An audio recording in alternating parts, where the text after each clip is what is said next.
দর্শক স্বাগত জানাচ্ছি আমাদের নিয়মিত আয়োজন বিদ সংলাপে। আপনাদের সাথে রয়েছে আমি বাবু কামরুজ্জামান। এই অনুষ্ঠানে আমরা দেশ বিদেশের ব্যবসা বাণিজ্য সহ সাম্প্রতিক আলোচিত বাণিজ্যিক গুরুত্বপূর্ণ খাত নিয়ে কথা বলি এবং তা নিয়ে চুলচেরা বিশ্লেষণ করবার জন্য আমাদের সঙ্গে বরাবরের মতো অতিথিরা থাকেন, খাতভিত্তিক আলোচনা করে থাকি। আমরা আজকে আলোচনা করতে চাই পোশাক খাত, আগামী দিনের পোশাক খাত ও জিএসপি প্লাস এই শিরোনামে আসলে আলোচনা করতে চাই এবং এই বিষয়টি আজকের আলোচ্য বিষয় হওয়ার অন্যতম কারণ গতকাল বিজিএমইএ একটি সংবাদ সম্মেলনে আনুষ্ঠানিকভাবে আসলে একরকম সুসংবাদের মতোই আসলে আনুষ্ঠানিকভাবে জানিয়েছেন বিজিএমইএ সভাপতি। সেখানে জানালেন যে আসলে আগামী দিনে আমাদের জিএসপি প্লাস সুবিধা পাওয়ার ক্ষেত্রে অর্থাৎ 2023 সালে আমাদের জিএসপির মেয়াদ শেষ হয়ে যাচ্ছে, 2024 থেকে 2034 সাল পর্যন্ত 10 বছর মেয়াদে আমরা জিএসপি প্লাস সুবিধা ইউরোপীয় ইউনিয়নের বাজারে পেতে পারি এবং সেখানে যে অন্যতম শর্ত ছিল সেই শর্ত প্রত্যাহার করে নেওয়া হয়েছে ইউরোপীয় ইউনিয়নের পক্ষ থেকে, যেটি আমদানির ক্ষেত্রে যে থ্রেশহোল্ডের কথা বলা হয় সেটি 7.4%। সেই থ্রেশহোল্ড তুলে নেয় আসলে এই রকম একটি আশ্বাস বিজিএমএ সভাপতি দিলেন। আশ্বাস বা নিশ্চয়তার কথাই তিনি শুনিয়েছেন আমাদেরকে। সেটি আসলে আমাদের জন্য অবশ্যই সুসংবাদ, যদি সেটি আমরা আসলে নিশ্চিত করতে পারি। এর বাইরেও আসলে অন্যান্য শর্ত রয়েছে, সেই শর্তগুলো নিয়েও আমরা কথা বলতে চাই। এসব বিষয়াদি নিয়ে কথা বলতে আমাদের সঙ্গে দুজন অতিথি আজকে যুক্ত হয়েছেন। বিজিএমএ সভাপতি আমাদের সঙ্গে যুক্ত রয়েছেন জনাব শহীদুল্লাহ আজিব, আপনাকে স্বাগত জানাচ্ছি আজকের এই আলোচনায় যুক্ত হবার জন্য। একই সঙ্গে আমাদের সঙ্গে একজন পোশাক খাত নিয়ে নিয়মিত গবেষণা করে আসছেন অর্থনীতিবিদ এবং গবেষণা পরিচালক সিপিডি আমরা পরিচিত মুখ খন্দকার গোলাম মোয়াজ্জেম। আমরা তাকে আজকের এই অনুষ্ঠানে পেয়েছি। আপনাকেও বিশেষ ধন্যবাদ জানাচ্ছি আজকের এই আলোচনায় সময় দেবার জন্য।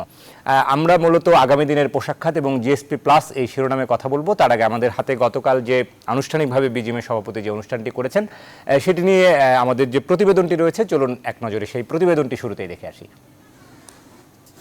কোটি মানুষের জীবন জীবিকা আর তিল তিল করে গড়ে ওঠা শ্রমঘন শিল্প তৈরি পোশাক খাত।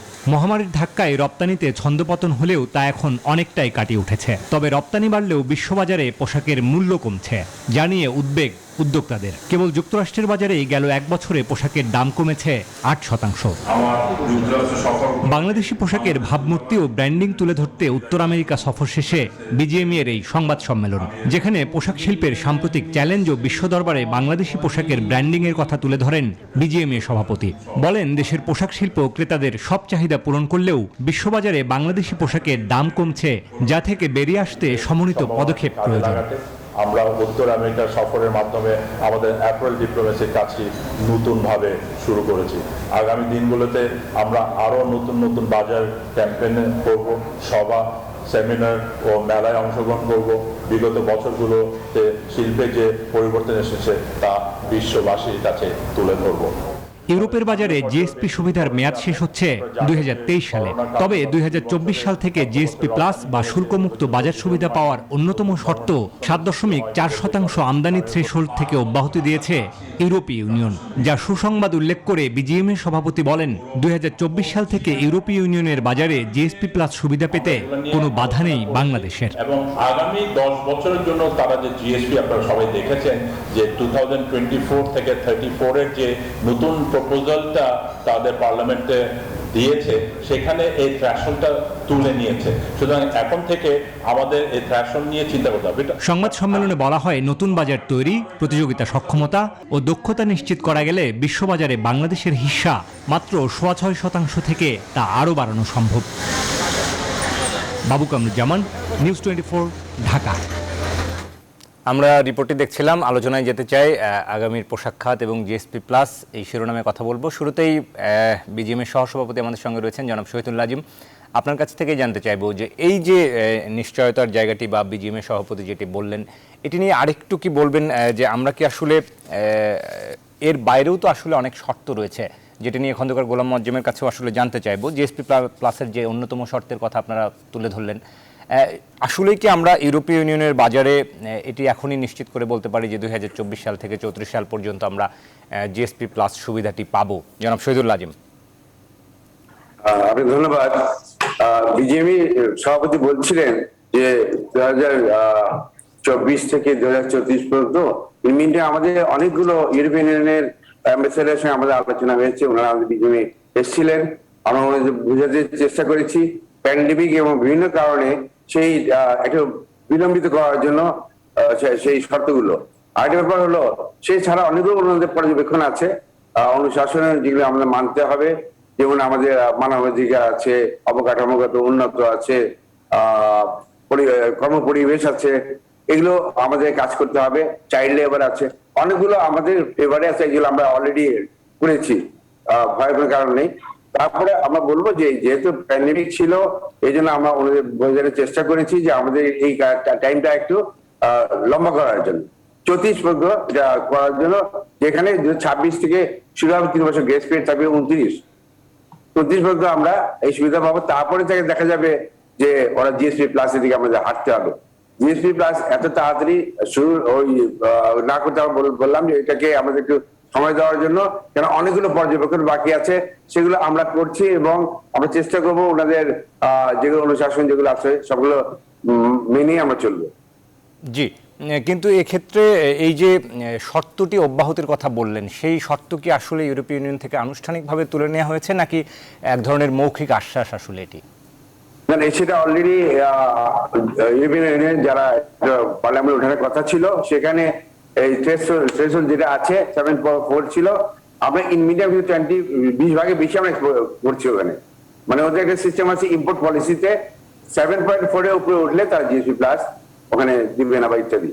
তো সেখানে আমাদের কিন্তু তাদের এই ক্লজটা তারা উইথড্র করেছে এবং সেখানে সেটা আমাদের জন্য একটা ভালো ব্যাপার, সুখের ব্যাপার। তো আমরা চেষ্টা করবো ওটা সেই অ্যাডভান্টেজ নেওয়ার জন্য। জি, জনাব শহীদুল্লাহ আজিম, আপনার কাছে আবারও আসবো। আমাদের সঙ্গে খন্দকার গোলাম মোয়াজ্জেম রয়েছেন, গবেষণা পরিচালক সিপিডি।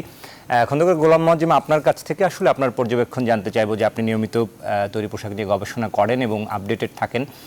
এই যে বিষয়টি আসলে গতকাল বিজেপির সভাপতি বললেন, এটির বিষয় নিয়ে আপনার কাছ থেকে আপনার মতামত জানতে চাইবো। যদি সত্যিকার অর্থে এই শর্তটি তুলে নেওয়া হয়, সেটি তো আমাদের জন্য নিঃসন্দেহেই সুসংবাদ এবং ইউরোপিয়ান ইউনিয়নের বাজারে আমাদের সেক্ষেত্রে এই ডিউটি ফ্রি মার্কেট পেতে নিশ্চয়ই বাধা পেতে হবে না, যেটি আসলে আশার কথা শুনিয়েছেন বা থ্রেশহোল্ড শর্তের কথা বলেছেন। এর বাইরেও অন্যান্য শর্ত রয়েছে, সেটি নিয়েও যদি আপনার পর্যবেক্ষণ বলেন, খন্দকার গোলাম মোয়াজ্জেম। প্রথমত হলো যে বিজিএমএ প্রেসিডেন্টের পক্ষ থেকে গতকালকে যে প্রত্যাশার বিষয়টি বলা হলো, তাদের অ্যাপারেল ডিপ্লোমেসির অংশ হিসেবে ইউরোপের দেশগুলোর সঙ্গে কথাবার্তা বলা, মার্কিন যুক্তরাষ্ট্রের বিভিন্ন কথাবার্তা বলা এবং সেখান থেকে নতুন যে জিএসপি প্লাস এবং জিএসপি সংক্রান্ত নীতি কাঠামো আসতে যাচ্ছে 2024 সাল থেকে, তার পক্ষ থেকে আমাদের কাছে মনে হয়েছে এটি একটি আশার জায়গা। আসলে আমরা জানি যে ইউরোপিয়ান ইউনিয়নের বা যে কোনো দেশে ক্ষেত্রে আন্তর্জাতিক যে কোনো ধরনের নীতি কাঠামো পাশ হবার ক্ষেত্রে তাদের নিজস্ব যে পার্লামেন্ট, সেখানে এটা অ্যাপ্রুভাল হবার দরকার পড়ে। সুতরাং এখনো যেটি যে পর্যায়ে এটি রয়েছে, সেটি আসলে আলাপ আলোচনার পর্যায়ে এবং এক ধরনের মৌখিক পর্যায়ে এক ধরনের স্বীকৃতির জায়গায় রয়েছে, কিন্তু এটিকে ফাইনালি আমরা তখনই গ্রহণ করতে পারবো যখন আসলে ইউরোপিয়ান পার্লামেন্টে এটা গৃহীত হবে। এটি হলো একটি দিক। দ্বিতীয় দিক যেটি, সেটি হলো যে এই ধরনের একটি বিষয়কে শুধুমাত্র যে বাংলাদেশ কেন্দ্রিক ভাবে এই ধরনের সুবিধা দেওয়া হবে তা না, কেননা এলডিসি গ্রাজুয়েশনের ভিতরে আরো 2-3টি দেশ কিন্তু এই মুহূর্তে বিবেচনায় রয়েছে। আপনি জানেন যে নেপাল এর ভিতরে রয়েছে, মিয়ানমার এই বিবেচনার ভিতরে কিন্তু রয়েছে। সুতরাং এই সুবিধাগুলো কিন্তু ওই দেশগুলোর সাপেক্ষেও একটি বিষয় হিসেবে বিবেচনা করার জন্য দাঁড়াবে। সুতরাং এই বিষয়টি শুধুমাত্র বাংলাদেশ কেন্দ্রিক হলেই চলছে না, অন্যান্য দেশের পক্ষ থেকেও যদি একই ধরনের দাবি বা অনুরোধ আসে, তাহলে এই বিষয়টি আরো জোরালো হয়। আমরা মনে করি যে বিজিএমএ এর পক্ষ থেকে যে ডিপ্লোমেসি কাজটি শুরু করা হয়েছে, তারা কাজটি শুধু সরকারি পর্যায়েই সীমাবদ্ধ না রেখে এই কাজটিকে তারা আরো একটু বিস্তৃত করবেন। অন্যান্য যে সমস্ত গ্রাজুয়েটিং কান্ট্রিগুলো এই মুহূর্তে বিবেচনার ভিতরে রয়েছে, তাদের যে সমস্ত অ্যাপারেল গ্রুপগুলো রয়েছে, অ্যাসোসিয়েশন গুলো রয়েছে, তাদের মাধ্যমেও যাতে ইউরোপিয়ান ইউনিয়নে এই বিষয়টি জোরালোভাবে তুলে ধরা হয়। কেননা সব দেশই আসলে কোভিড পরবর্তী সময়কালে একটু দীর্ঘ সময়ের জন্য এই সুবিধা হলে ভালো হয়। সুতরাং সেদিক থেকে এই সুবিধাটি যদি পাওয়া যায়, এটি আমরা মনে করি গুরুত্বপূর্ণ।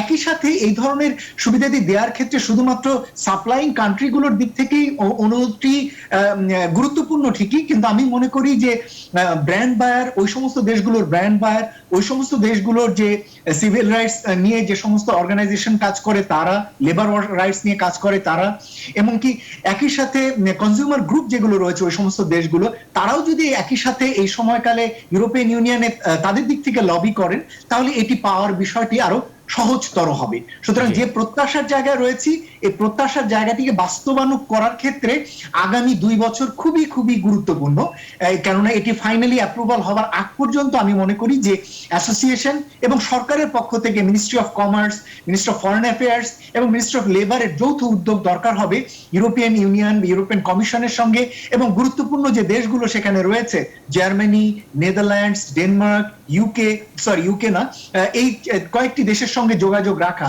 এটি কিন্তু গুরুত্বপূর্ণ বিষয় হবে। আমি লেবারের বিষয়টাকে একটু আলাদা করে রেখে দিলাম পরবর্তী প্রশ্নের উত্তর দেওয়ার জন্য। নিশ্চয়ই এই ধরনের অ্যাপারেল ডিপ্লোমেসিগুলোতে একটু খন্দকার গোলাম মোয়াজ্জেম একটু বলবেন কিনা যে আসলে পার্লামেন্টে ওঠার আগ পর্যন্ত এক ধরনের মৌখিক প্রতিশ্রুতিতেই আবদ্ধ থাকে কিনা, বা ধরনটা এরকম কিনা যে এটি আসলে হয়তো তারা দেবেন কিন্তু এটার ধরনই এরকম কিনা?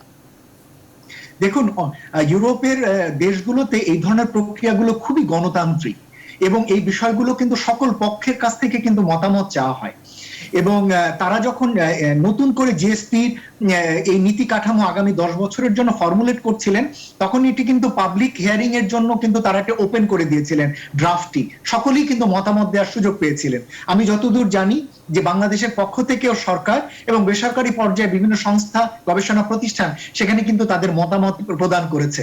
সুতরাং সেই প্রক্রিয়া থেকেই কিন্তু ধারাবাহিকভাবে এই বিষয়গুলো আসে।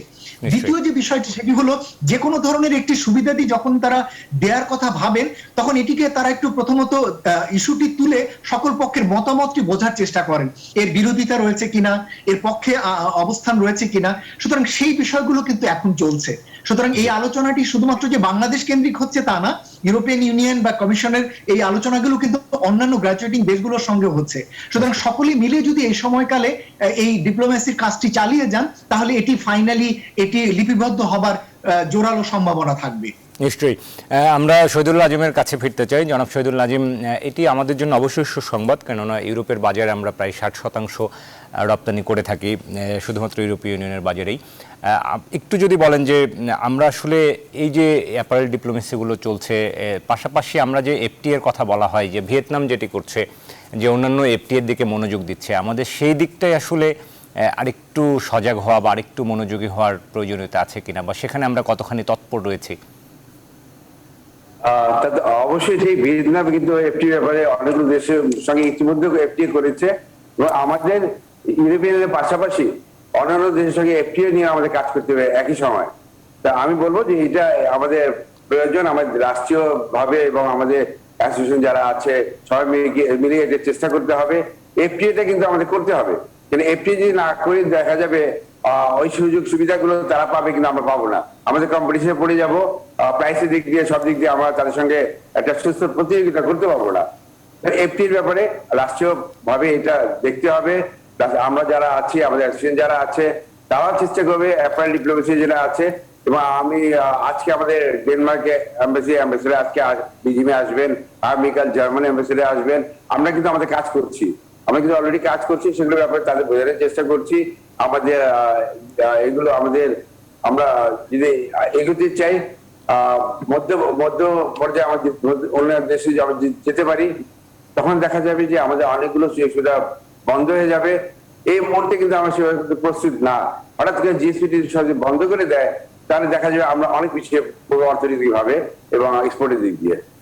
নিশ্চয়ই আমরা আরও আলোচনা করতে চাই, কেননা বিশেষ করে গতকালকে সংবাদ সম্মেলনেও বলা হলো যে যুক্তরাষ্ট্রের বাজারে কিন্তু আমাদের 8% মতো গত এক বছরে আমাদের আসলে পোশাকের দর কমেছে, অর্থাৎ বাইরের দেশগুলোতে বা ব্র্যান্ড বায়ারগুলোর কাছে এই যে নেগোসিয়েশন, সেই জায়গায় আমাদের নিজেদের সক্ষমতা বাড়ানো খুব জরুরি, যেটি জোর দিলেন গতকাল সংবাদ সম্মেলনে। এবং আপনাদের কাছ থেকে ওই বিষয়ে মূল্যায়ন জানতে চাইবো। তার আগে আমাদের আসলে একটা ছোট্ট বিরতি নেবার সময় হয়েছে, বিরতি থেকে ফিরে এসে এসব কথা বলতে চাই। দর্শক, আমরা বিদ সংলাপে একটা ছোট্ট বিরতি নিচ্ছি, ফিরছি একটু পর। আশা করি আলোচনার সাথে থাকবেন।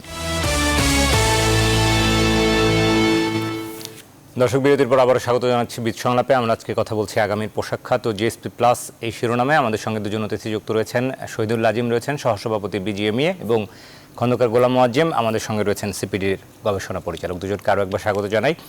বিরতির আগে অনেকগুলো বিষয় নিয়ে আসলে কথা বলছিলাম। এই পর্যায়ে আরও একবার একটু জানতে চাইবো, জনাব শহীদুল আজিম, আপনার কাছ থেকেই যদি একটু জানতে চাই যে আমরা আসলে রিপোর্টেও বলছিলাম যে যুক্তরাষ্ট্রের বাজার শুধু নয়, আসলে পোশাকের আমাদের দামের ক্ষেত্রে আমরা দেখছি যে কমছে। এটা কি আসলে করোনাকালীন একটি সময়ের প্রেক্ষাপটে আমরা আসলে অনেক সময় নিজেদের টিকে থাকবার জন্য প্রয়োজনে যে কোনো দামেই আসলে অর্ডারগুলো গ্রহণ করতে বাধ্য হয়েছে এরকম, নাকি আসলে এরকম একটি কারণ কিনা যে এই যে বিশ্ববাজারে আমাদের দামের ক্ষেত্রে বড় ধরনের পতন, আমরা দাম ওঠাতে পারছি না, দাম কমে যাচ্ছে, এই বিষয়টি, এই চ্যালেঞ্জের কথা বলছেন বা উদ্বেগের কথা বলছেন অনেক উদ্যোক্তারা, সেই জায়গাটা নিয়ে যদি একটু বলেন জনাব শহীদুল আজিম। একটা ব্যাপার আছে যে বলবো যে বাইরে যে যাদের আসছে, আপনি জানেন কিছুদিন আগে কন্টেনার ফ্রেট চার্জ গুলো অনেক বেড়ে গিয়েছিল, অলমোস্ট 400% বেড়ে গিয়েছিল। $2,000 কন্টেনার $8,000 হয়ে গিয়েছিল, $4,000 কন্টেনার $16,000 হয়ে গিয়েছিল। সে এইসব নিয়ে বাইরে খুব চাপে আছে। প্রাইস বাড়ছে না, আমি বলবো না, কিছু কিছু বাড়ছে, কিন্তু আমাদের লাভ হচ্ছে না। কি বিকজ কস্ট অফ লিভিং আমাদের অনেক বেশি বেড়ে গেছে, র মেটেরিয়ালস এর দাম বেড়ে গেছে, ফ্যাব্রিকের দাম বেড়ে যাচ্ছে। আপনি জানেন চায়না একটা ঝামেলা হচ্ছে পাওয়ার নিয়ে, সেখানে আমরা খুব চিন্তিত আছি যে চায়না থেকে আমরা আদৌ কোনো ফ্যাব্রিক পাবো কিনা, সময় মতো পাবো কিনা, সেই প্রাইসে পাবো কিনা। তো এইসব নিয়ে আমাদের একটা ঝামেলা, বাইরেকে যে আমি ধরে প্রেশার দিব সেটা পাচ্ছি না। কিন্তু এখন একটা ব্যাপার হচ্ছে, যেহেতু আমাদের অনেকগুলো ডিমান্ড আছে, আমরা বলতে পারি যে ভালো যেটা আছে সেটা নিবো না, সবগুলো নিবো না। আগে ছিল অর্ডারই নাই, যা পাইছে তাই নিয়ে নিত, এখন কিন্তু সেই জিনিসটা অনেক অর্ডার আছে। এখন একটা সুযোগ আছে, বাছাই করার একটা সুযোগ আছে। আচ্ছা, অর্থাৎ অবস্থা একটু পাল্টাচ্ছে আর কি।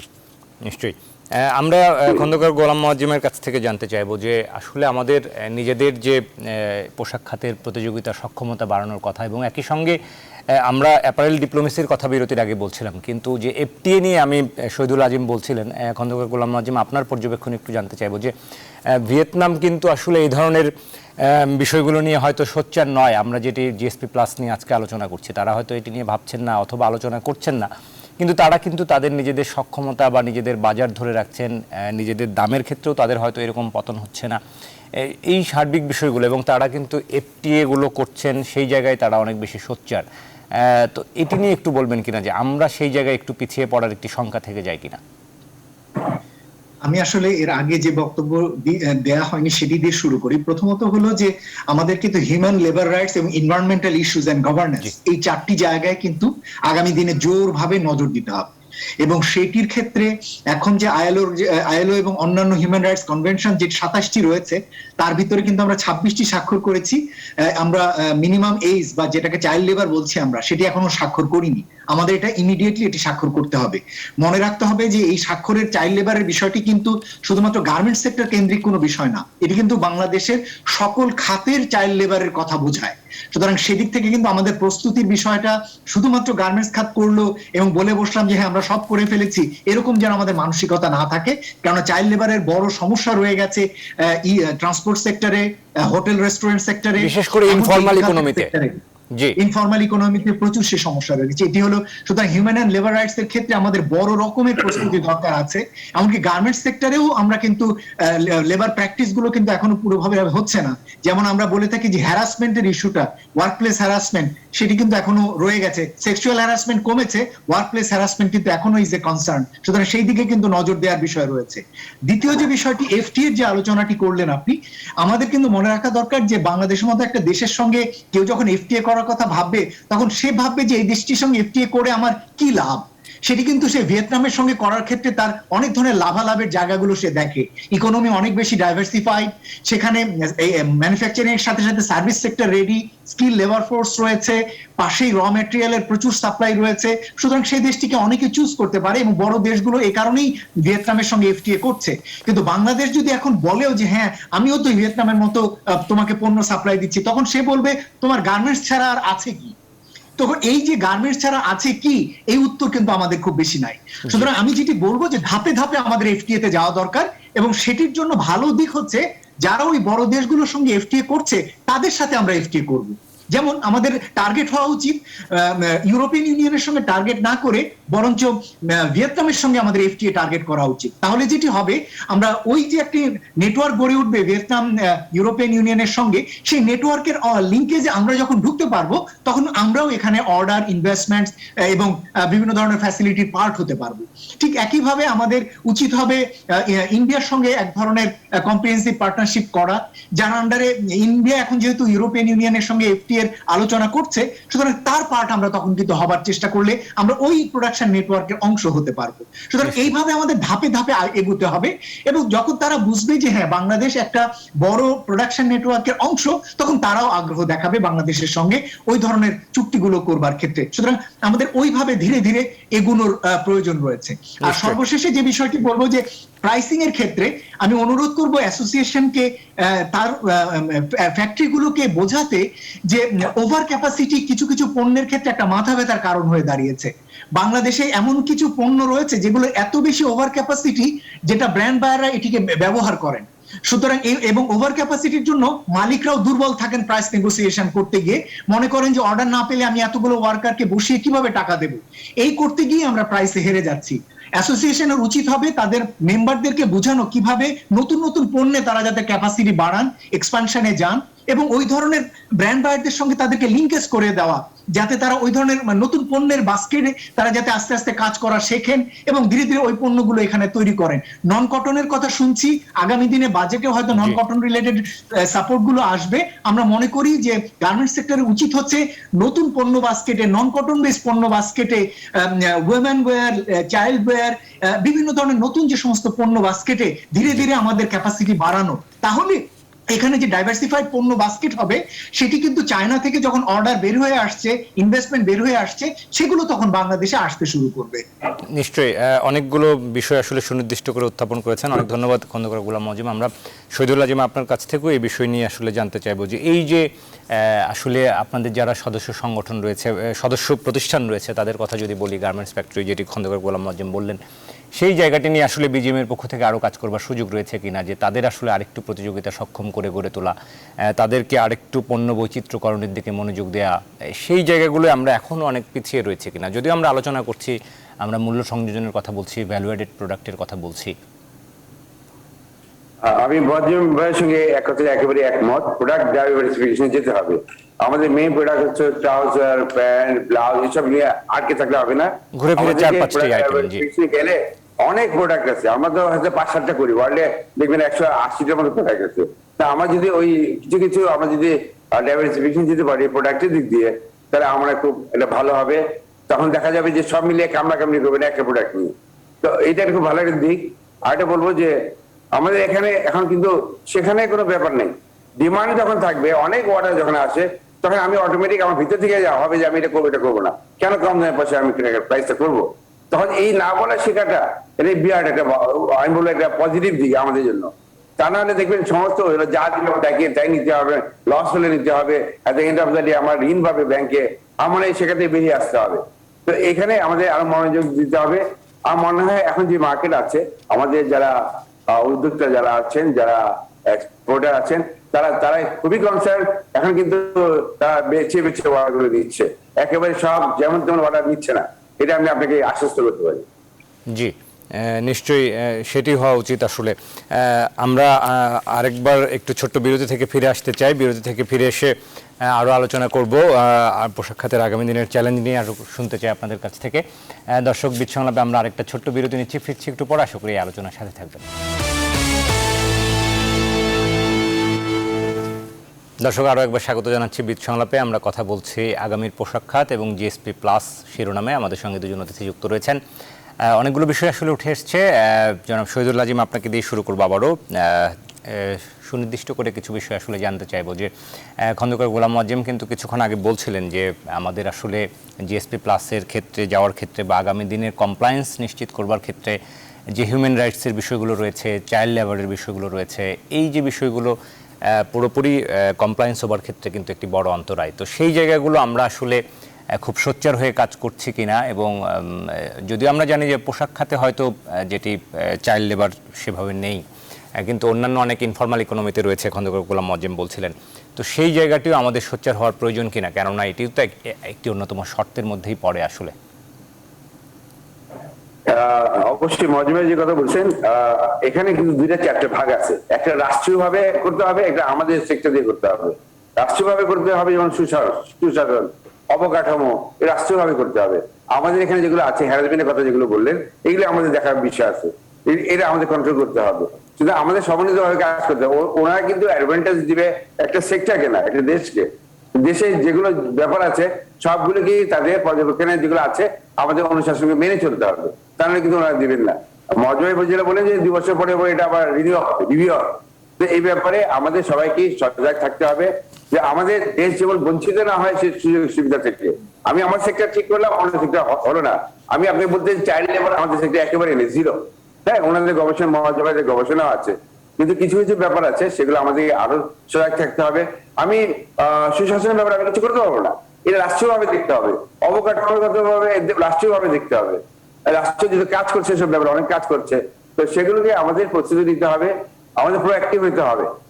আমরা সেদিন গেলাম ঢাকা এয়ারপোর্টে, দেখা গেল যে স্ক্যানিং মেশিন ছিল একটাই খারাপ, একটা পার্স 10টা ওখানে খুলে আবার একটা লাগায়, এবার চলছিল।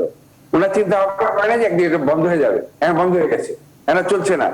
এটা বন্ধ হলে আমাদের ট্রেনটা কোথায় যাবে, আমার 5 বছর পরে আমার চাহিদা কি বাড়বে, এসব এখন থেকে কাজ করতে হবে। কতগুলো ফ্যাক্টরি থাকবে এবং ধারা কি আসবে, কি প্রোডাক্টিভ ওরা বেশি মনোযোগ দিবে, আমাদেরকে প্রস্তুতি নিতে হবে এখন থেকেই। তাহলে এট দ্য লাস্টের মধ্যে এসে যদি আমরা দৌড়ঝাঁপ করি, কোনো লাভ হবে না। নিশ্চয়ই।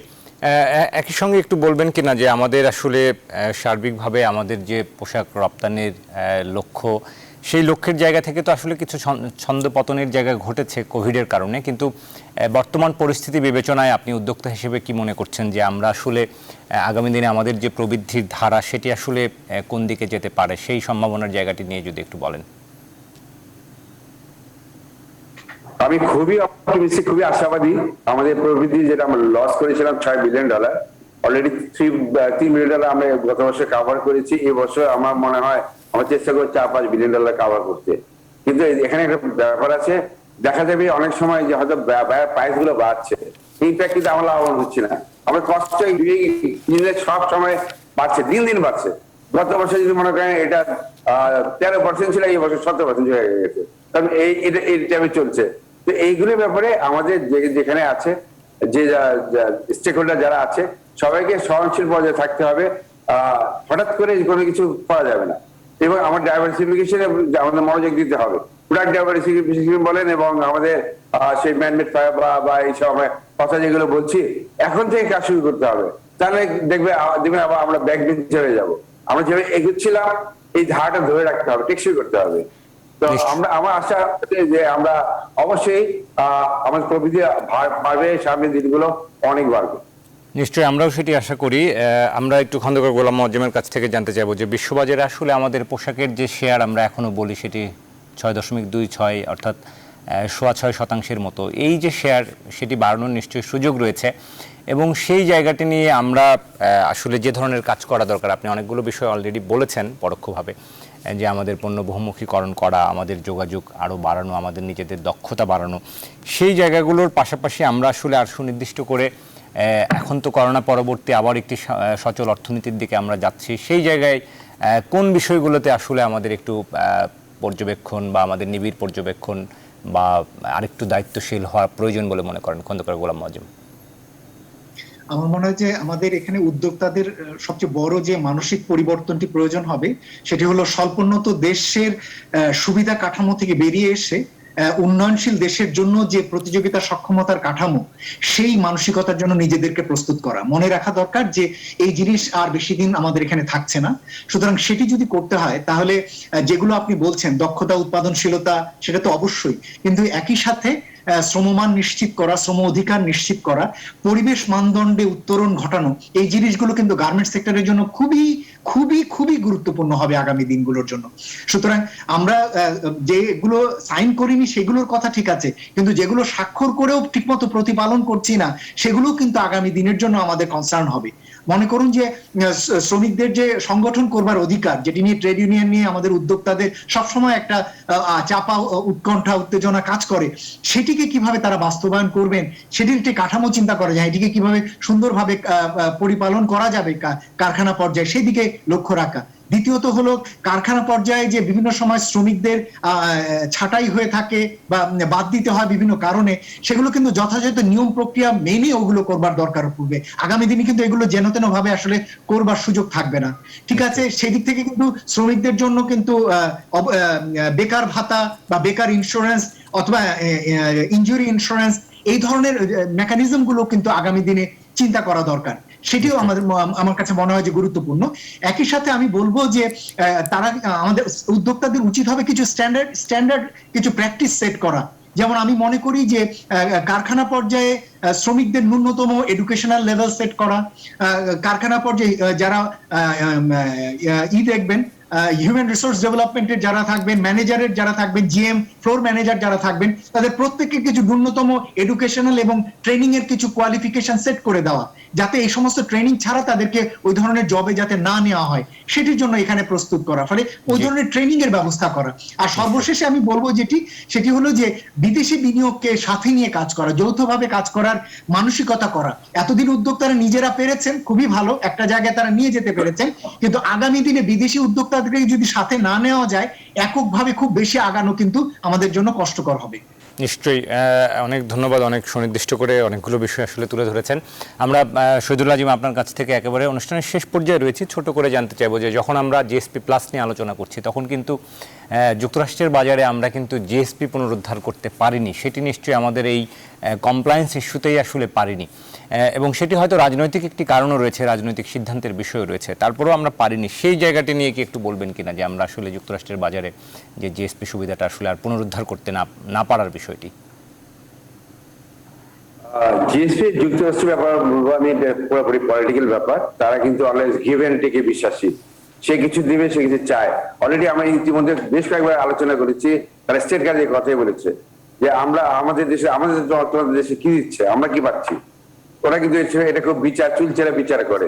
হ্যাঁ, তো আমরা চেষ্টা করেছি যে ওদের যে পর্যবেক্ষণ যেগুলো ছিল যুক্তরাষ্ট্রে, আমরা কিন্তু প্রায় অলমোস্ট সবই কভার করেছি। তাদের ইউরোপিয়ানে একটু বেশি আছে, আইবো ট্রেড নিয়ে, হিউম্যান রাইটস নিয়ে, ইউরোপিয়ান অনেকগুলো ব্যাপার বেশি আছে পর্যবেক্ষণ। সেই হিসাবে যুক্তরাষ্ট্রে যেগুলো ছিল চাইল্ড লেবার বা এগুলো, আমরা এগুলো প্রতিপালন করেছি, এবং ভবিষ্যতে নতুন নতুন যে টার্মস কন্ডিশন যারা যেগুলো দিবে আমাদের মেনেই চলতে হবে। আমাদের প্রতিযোগিতা আমরা নেমেছি, আমাদের প্রতিযোগী দেশ যেগুলো আছে, মানে ভিয়েতনাম বা যারা আমাদের সঙ্গে প্রতিযোগী আছে, তাদেরকে ফলো করতে হবে, তাদের পলিসিগুলো আমাদের অ্যাডাপ্ট করতে হবে।